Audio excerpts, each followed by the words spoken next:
नमस्ते रजे मजे में। अब हामी गुरुङ भाषाको प्रोनाउनमा आइपुगेका छौँ है।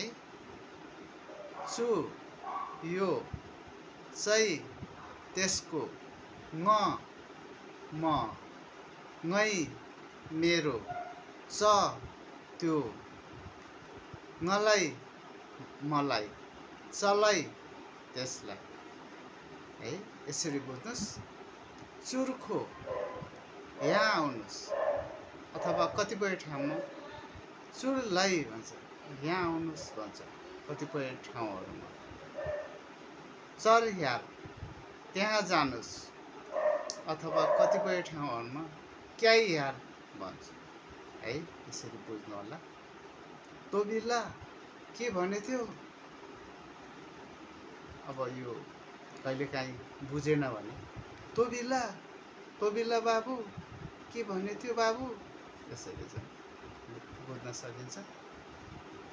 अनि न्योइ हाम्रो, चमेई तिनीहरूको, तोरो के रे, कतिपय कुराहरू बुझ्दैन नि त, कन्फ्युज हुन्छ त्यस बेलामा चाहिँ।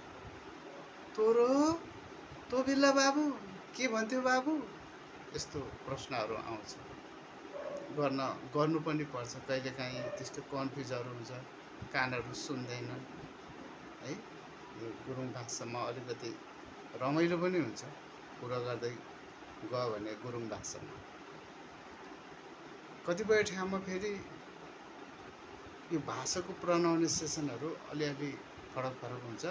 जब मैले यो कुराहरू तपाईँहरूलाई भने यतिको बुझेपछि तपाईँले अरू गुरुङ गाउँको भाषाहरू पनि यसले यही भनेको भनेर ठ्याक्कै बुझ्नुहुन्छ, फरकै पर्दैन है।